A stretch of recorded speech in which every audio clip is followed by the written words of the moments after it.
ਇਸ ਤੇਰੇ ਭਰਾ ਨੂੰ ਬਿਮਾਰੀ ਕੀ ਆ? ਕੀ ਆ ਬਾਬਾ ਜੀ? ਇਹਦੇ ਦਿਮਾਗ ਦੇ ਉੱਤੇ ਇੱਕ ਜਿੰਨ ਬੈਠਾ ਹੈ ਜਿਹੜਾ ਇਹਨੂੰ ਸੌਂ ਦਿੰਦਾ ਹੈ। ਬਾਬਾ ਜੀ ਐਨਕਾਂ ਲਾ ਕੇ ਦੇਖੋ, ਸਿਰ ਤਾਂ ਨੰਗਾ ਵਾ ਉਹਦਾ। ਓਏ ਤੈਨੂੰ ਨਹੀਂ ਪਤਾ, ਅਸੀਂ ਜਿਹੜੀਆਂ ਅੱਖਾਂ ਨਾਲ ਦੇਖ ਰਹੇ ਹਾਂ ਬੱਚਾ। ਬਾਬਾ ਜੀ ਸਾਨੂੰ ਤਾਂ ਦਿਖਾਓ, ਸਾਨੂੰ ਤਾਂ ਇਦਾਂ ਲੱਗਣ ਡਿਆ ਵਾ ਪੇਟ ਤੇ ਐਨਕਾਂ ਰੱਖ ਗਿਆ ਵਾ। ਬਕਵਾਸ ਬੰਦ ਕਰ ਬੱਚਾ। ਇਹ ਹੁਣੇ ਠੀਕ ਹੋ ਜਾਏਗਾ। ਇਹ ਅਸੀਂ ਜਿੰਨ ਜਿਹੜਾ ਕਾਬੂ ਕਰ ਲਾਂਗੇ। ਬਾਬਾ ਜੀ ਨਾ ਮੇਰੇ ਭਰਾ ਨੂੰ ਕਹੀਓ ਕੁਛ।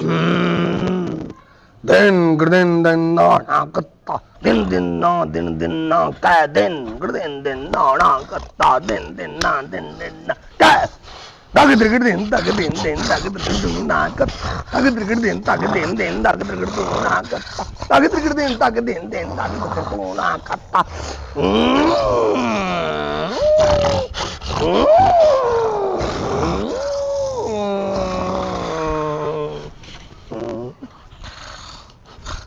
ਡੌਨ ਓਏ ਓ ਲਾਲਾ, ਉਹ ਡੌਨ ਮੇਰੇ ਭਰਾ ਲਾਲਾ ਉਹ ਡੌਨ ਲਾਲਾ ਠੀਕ ਹੋ ਗਿਆ। ਮੇਰਾ ਭਰਾਵਾ ਤੂੰ ਠੀਕ ਹੋ ਗਿਆ। ਲਾਲਾ ਠੀਕ ਹੋ ਗਿਆ। ਉਹ ਡੌਨ ਉਹ ਲਾਲਾ ਇਸ ਬਾਬੇ ਨੇ ਸਹੀ ਕੀਤਾ ਡੌਨ। ਉਹ ਮੈਂ ਕਿੱਥੇ ਆ ਗਿਆ? ਹੋਰ ਮੈਂ ਤੈਨੂੰ ਬਾਬੇ ਕੋਲ ਲੈ ਕੇ ਆਇਆ ਸੀ। ਬਾਬੇ ਦੇ ਮਲੰਗ ਕਰਦੇ ਨਹੀਂ ਸੀ ਆਉਣ ਡੇ ਆਪਾਂ। ਉਹ ਹੀ ਬਾਬਾ ਵਾ ਜਿਹਨੇ ਤੈਨੂੰ ਸਹੀ ਕੀਤਾ ਵਾ। ਮੈਂ ਕਰਦਾ